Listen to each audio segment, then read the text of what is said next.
This is Ronald Reagan's dog, Rex. It's not uncommon for presidents to have dogs. In fact, it's more uncommon when they don't. In the most secure government building on the planet, there's one occupant that has as much freedom as the president himself, and that's the president's dog. Nobody cares where it goes for the most part, and the dogs will freely roam the halls and enter just about any room. Rex did the same thing, but there was one room, it was said, Rex would never walk into, and that was the Lincoln bedroom.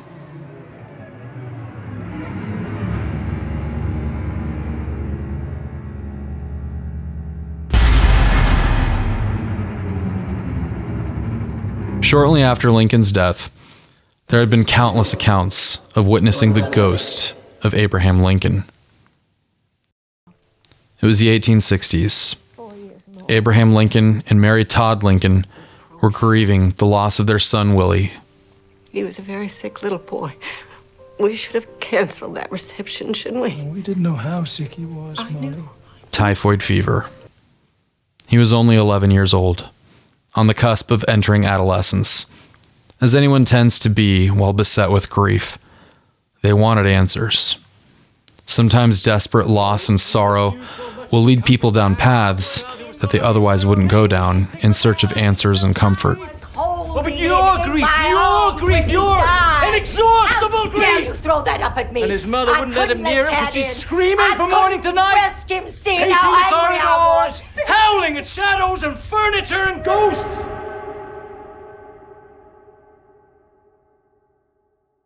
Anything to heal the wounds that hurt so deeply. Mary Todd began to participate in spirit circles, or seances, in the Red Room at the White House, calling upon the spirit of her deceased son for just a few more moments with her precious boy taken from her so early. After numerous attempts to contact their son from the other side, both of them were visited by Willie Lincoln on numerous occasions, so they say. Not only did Willie Lincoln visit his distraught and grief-stricken parents, but according to legend, also appeared to a maid in the service of President Ulysses S. Grant years later as well. The Lincolns experienced immense tragedy in their lives, losing children, going through one of the most difficult times in this nation's history, and trying to hold their family together, while holding a fragile new nation together simultaneously. Anyone familiar with history will know that Abraham Lincoln was never afforded the luxury of riding off into the sunset, as he was tragically taken from this earth by John Wilkes Booth.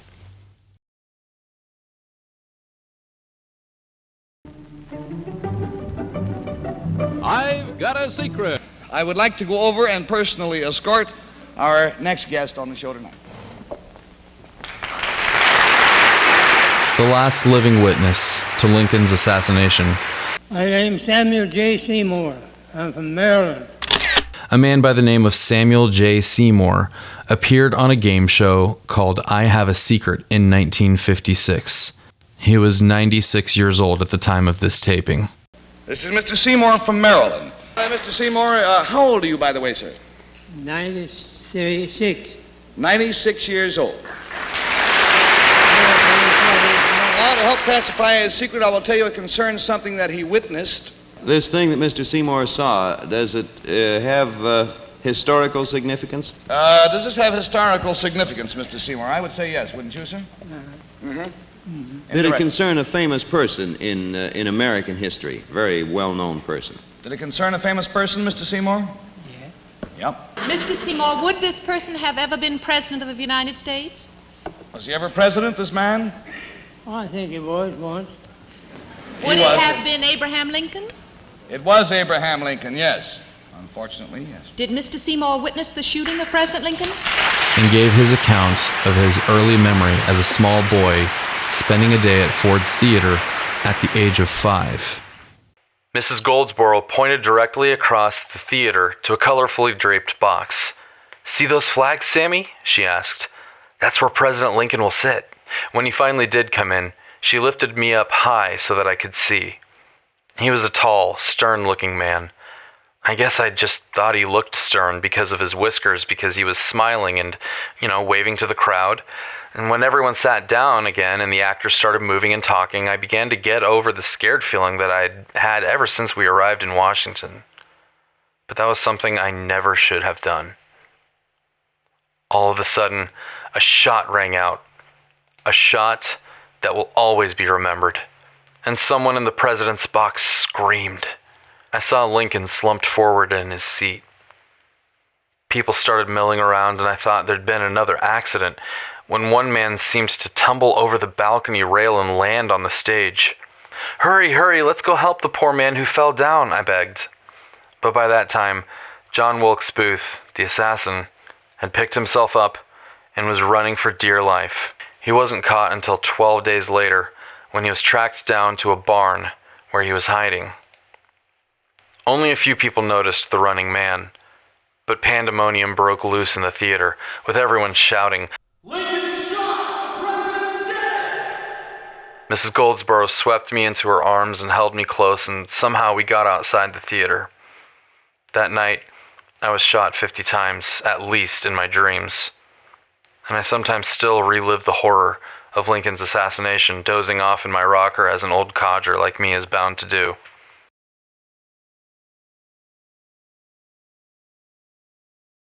President Abraham Lincoln died on April 15, 1865. For the next 2 centuries, visitors of the White House reported seeing apparitions of the dead president. Although there are stories of many other paranormal entities that supposedly haunt the People's House, Abraham Lincoln is by far the most commonly reported spectral inhabitant. It was 1942. Franklin Delano Roosevelt hosted Queen Wilhelmina of the Netherlands at the White House, and she stayed as a guest of the state, sleeping in the Lincoln bedroom. During her stay, she was awoken in the middle of the night. A knock at the door. Who would be knocking at this hour? What could be so vitally important to wake her in the night like this while she's staying as a guest of the White House? Curious, she approached the door and opened.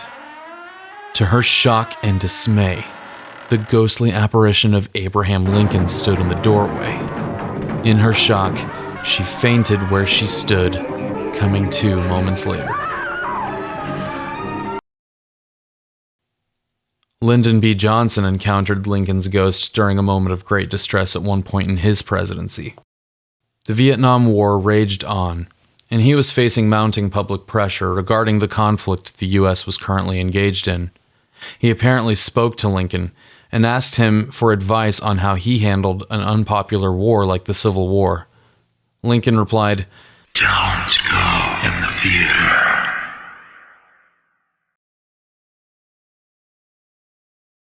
Even President Truman had paranormal encounters during his time as president.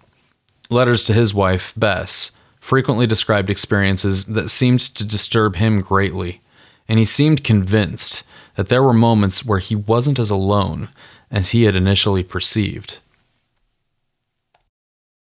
June 12, 1945. Dear Bess, just 2 months ago today, I was a reasonably happy and contented vice president. Maybe you can remember that far back too. But things have changed so much, it hardly seems real. I sit here in this old house and work on foreign affairs, read reports, and work on speeches, all the while listening to the ghosts walk up and down the hallway, and even right in here in the study. The floors pop, and the drapes move back and forth. I can just imagine old Andy and Teddy having an argument over Franklin, or James Buchanan and Franklin Pierce deciding which was the more useless to the country. And when Millard Fillmore and Chester Arthur join in for place and show, the den is almost unbearable. But I still get some work done.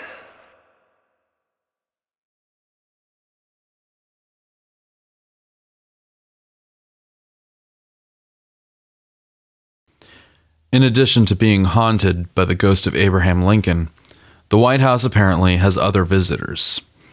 Some as well known as Lincoln, and some much less publicly recognizable, yet far more mysterious. Among the most well-known is one of the founding fathers, Thomas Jefferson, who is known to this day to still occasionally play his violin in the Yellow Oval Room. Also, Andrew Jackson, who wanders the White House halls, saying things that got the whole place demonetized. Other apparitions include several former First Ladies, William McKinley, Union General and later U.S. President Ulysses S. Grant, David Burns, the original owner of the land that the White House now sits upon, and that brings us to the final occupant that we'll talk about today. They simply call it the Thing.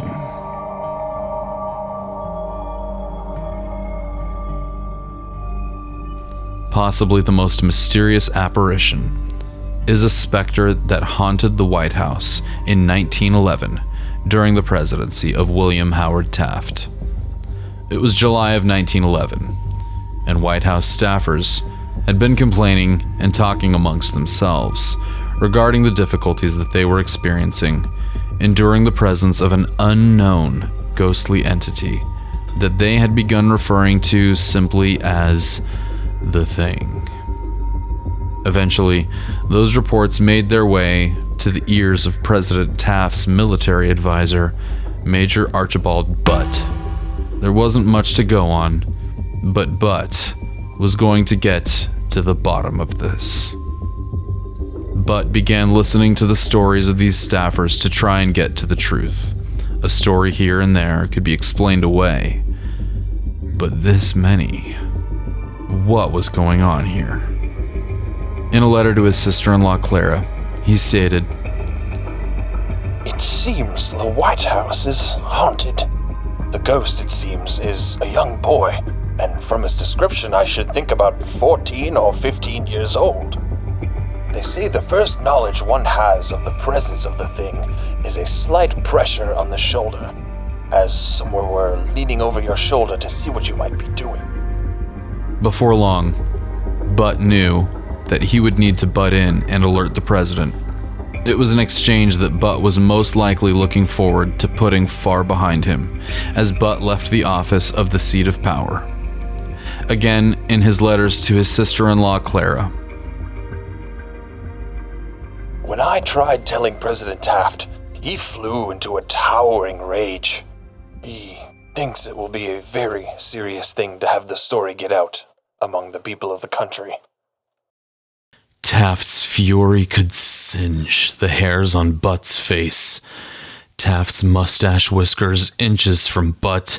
He stated that any staff members spreading the rumors about the Thing would be promptly canned. But what Butt didn't realize, and was never told, was just how fascinated Taft was with stories of the Thing, no matter how aggressively he rebuffed Butt. He was later quoted as telling his sister-in-law, "I don't dare let any of them see how interested I am in it.